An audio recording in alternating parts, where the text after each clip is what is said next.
있습니다. 정렬 기능을 이용하여 표 1의 포지션이 공격수 콜키퍼, 미드필드, 수비수로 정렬, 사용자 지정이자 동일한 포지션이며 기준 추가하라는 얘기고요. 가입 기간에 셀색이 위에 표시되도록. 그러면 분석 작업할 땐 수동 범위 잡으라 그랬습니다. 포지션부터 전체 범위 잡으시고 데이터 탭 가상 분석이 아니라 데이터 탭 정렬에 들어가서 첫 번째 기준이 포지션에 관련된 오름 내림이 아니라 사용자 지정 목록이라 그랬어요. 사용자 지정 목록에 쓰셔야 돼요. 포지션별로 공격수 콜키퍼, 이거 콜이에요. 콜. 우리는 평상시에 뭐 축구할 때 골키퍼 이렇게 해서 골로 쓰시면 안 되고 지문에 나와 있는 데를 콜키퍼로 쓰시고, 미드필드 수비수 추가하시고 확인해서 첫 번째 기준 만들어 주시고, 두 번째 기준은 가입 기간이죠. 가입 기간에 기준 추가하시고 가입 기간에 셀색이 있는 게 위에 표시해서 이렇게 잡으시면 돼요. RGB 값은 굳이 볼 필요 없어요. 그리고 확인하시고 여기에 공격수, 콜키퍼, 미드필드, 이거 제대로 됐나 꼭 확인하셔야 돼요. 그 다음에 공격수 중에서 가입 기간에 셀색이 있는 게 위에 표시됐는지 보셔야 됩니다. 되셨죠? 자, 부분합 들어가겠습니다. 자, 부분합은 항상 이런 식으로 정답이 나와 있어요. 얘랑 똑같이 만든다고 보시면 돼요. 자, 그래서 부분합 나왔습니다. 그러면 정렬을 항상 먼저 하라 그랬죠. 자, B열 너비 좀 넓혀주시고, 자, 구분서부터 범위 잡으시고, 정렬과 피벗 할 때는 항상 병합된 부분은 제외해야 돼요. 자, 데이터 탭 정렬 들어가서 하라 그랬습니다. 구분을 기준으로 오름차순, 같은 구분이면 기준 추가하시고 수강료를 기준으로 내림차순하세요. 그래서 정렬로 지금 기준이 두 개가 들어간 게 나와 있습니다. 확인하시고, 그러면 우리는 구분에 내림차순, 구분의 오름차순인데 성인, 유아, 초등 이렇게 보시면서 이상이 없나 보시고, 데이터 탭 오른쪽 끝에서 부분합 들어가시고, 자, 부분합 문제가 대화 상자가 나오면 문제를 읽으면서 그림과 같이 구분별, 그러면 부분합 대화 상자 첫 번째 그룹화할 항목은 구분이 되는 거예요. 수강료의 평균, 그러면 사용할 함수는 평균이 되고요. 수강료일이 아니라 수강료 선택하시고, 부분합을 할 땐 첫 번째 부분합을 할 때 세론값 대치를 풀고 하자 그랬습니다. 푸시고 확인. 다시 한번 그대로 데이터 탭 부분합에 들어가서 두 번째 부분합은 모집 인원의 합계를 구하세요. 그러니까 합계 눌러주시고 모집 인원을 선택하시는 거예요. 여기는 뭐뭐별이라는 말이 없어요. 그래서 두 번째 부분합을 할 때 별자가 없으면 그룹 항목을 손대시면 안 돼요. 두 번째 부분합을 했으니까 세론값 대치가 풀렸나 보시는 거예요. 이거 확인하시고, 그 다음에 부분합의 실행 결과가 땡땡 요약을 땡땡 합계 형태로 표시하세요. 그럼 여기 요약이라고 있잖아요. 여기 클릭하시고 수식 입력조에 들어가서 합계로 이렇게 바꾸는 작업을 하시거나 이렇게 3번을 하시면 되는 거예요. 또는 컨트롤 F를 눌러보세요. 컨트롤 F가 찾기예요. 그러니까 바꾸기 누르시고 요약을 합계로 바꿔주세요. 얘도 주의할 게 모두 바꾸기를 했는데 만약에 수강명 이런 데 만약 요약 있으면 거기도 바뀌어요. 그래서 원래 바꾸기 할 때는 바꾸기 요약을 합계로 바꾸세요.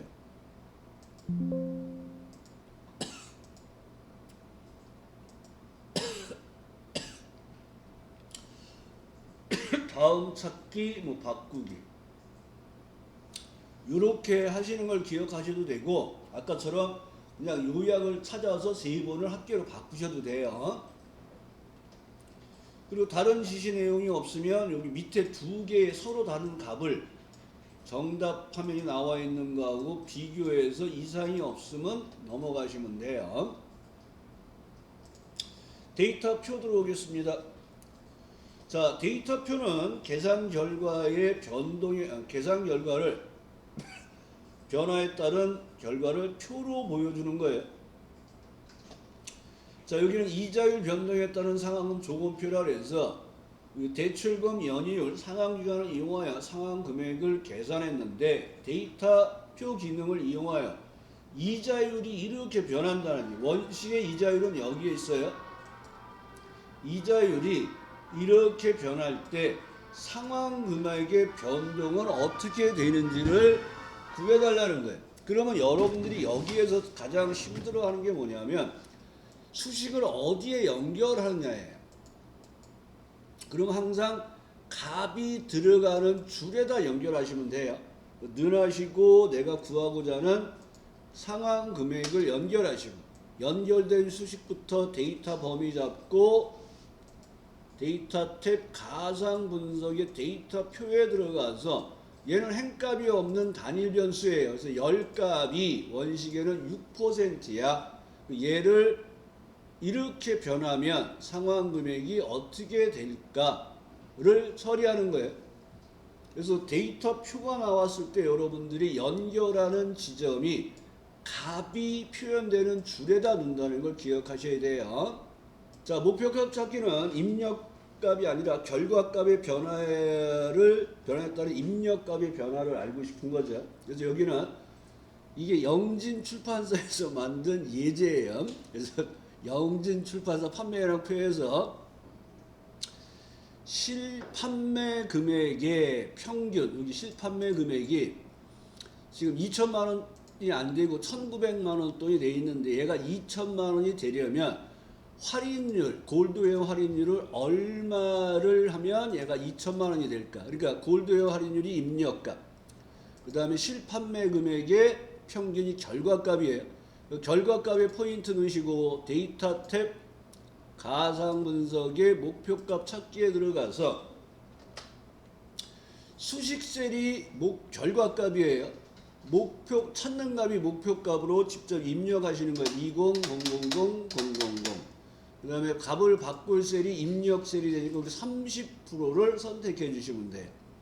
그 다음에 확인을 누르면 할인율을 27%로 좀 내리면 실판매 금액의 평균이 2천만 원이 되겠습니다 하는 결과값을 알 수가 있겠네요. 자, 시나리오 보겠습니다. 시나리오는 목표값하고 반대예요. 그래서 입력값의 변동에 따른 결과값을 알고 싶은 거예요. 근데 시나리오가 나오면 이름 정의부터 먼저 하시는 거예요. 그래서 A14를 클릭하시고 과목당 수강료로 이름 정의를 하시고 그 다음에 B14에는 강사료로 이름 정의하시고 꼭 엔터를 치셔야 돼요. H10에는 이익합계라고 노달려서 이익합계. 자, 이름 정의를 다 하시고 나서 여러분들은 이제 뭘 보냐면 문제를 읽어보면 과목당 수강료와 강사료가 다음과 같이 변동되는 경우, 그럼 얘네 두 개가 입력값을 의미하는 거예요. 그 다음에 이익의 합계 H12 어떻게 될까? 이거 결과값이에요.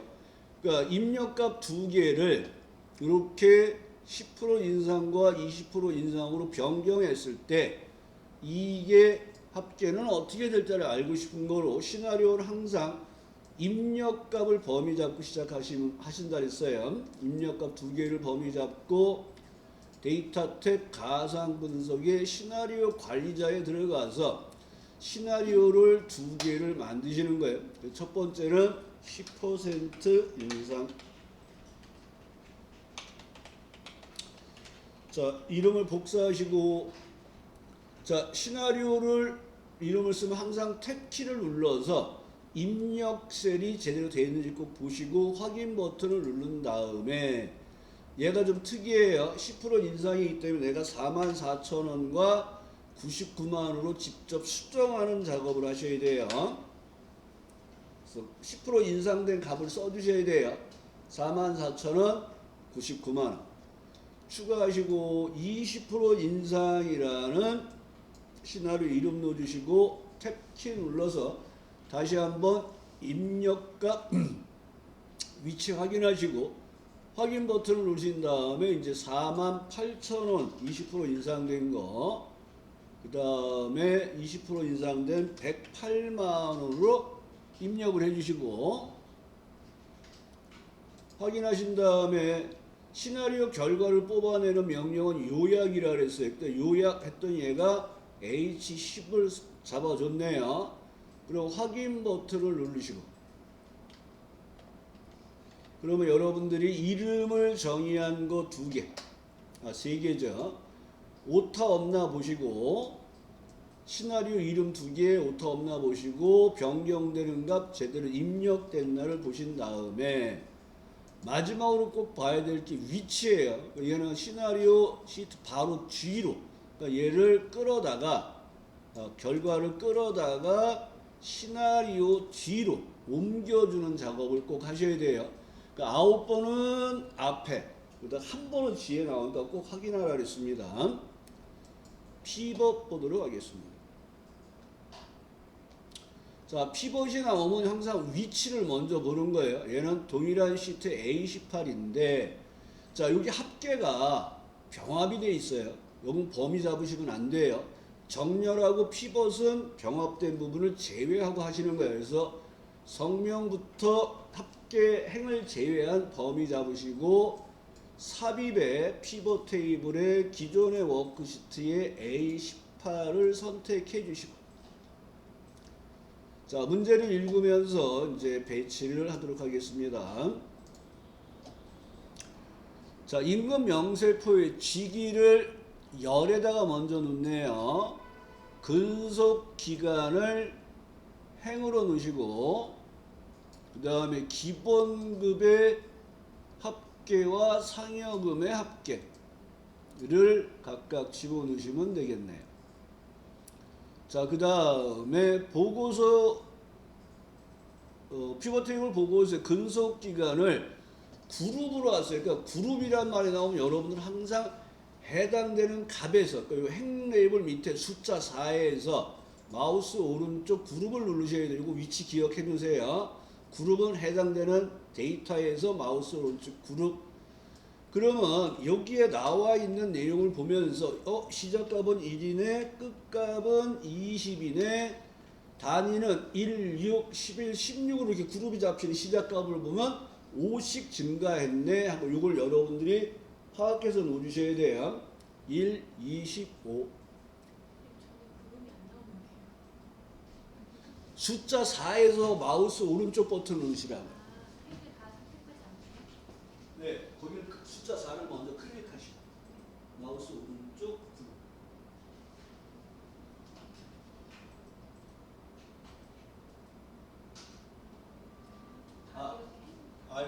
행을 누르는 게 아니라 저는 열을 눌렀는데 옆에까지 잡히는 거예요. 그래서 항상 숫자 값에서, 그 다음에 그 지문에 나와 있는 내용을 보면 여기 보면 1 시작값, 끝값이 20, 그 다음에 1, 6, 11, 16 단위가 올라가잖아요. 그래서 1, 25라고 넣어주시는 거예요. 그 다음에 가병역의 표시 형식은 셀서식 대화 상자를 쓰라서 여기 가병역을 드래그 하셔서 범위 잡으시고 컨트롤 1번 숫자에서 1000단위 구분기호를 누르시면 돼요. 값필드 설정이라는 말이 없이 얘는 셀서식이라 하라 그랬기 때문에 컨트롤 1번을 해서 한꺼번에 다 바꾸시면 됩니다. 그 다음에 빈 셀이 아니라 행의 총합계는 표시되지 않도록, 그러면 얘는 디자인에서 한다 했어요. 디자인의 총합계에서 행의 총합계를 표시하지 마세요. 그러면 열의 총합계만 표시하는 거예요. 그 열의 총합계를 선택하시고 그 다음에 빈셀의 마우스 빈셀의 요 아무 데서나 그냥 마우스 오른쪽 하시면 돼요. 피벗 테이블 옵션에서 빈셀의 별로 눌러야 돼. 별. 그러면 이렇게 빈셀에 별을 넣어주고 마지막 작업이 개요네요. 디자인에서 보고서 레이아웃 개요로 바꿔주는 작업을 해주시면 되겠네요. 이게 피벗 테이블입니다. 네.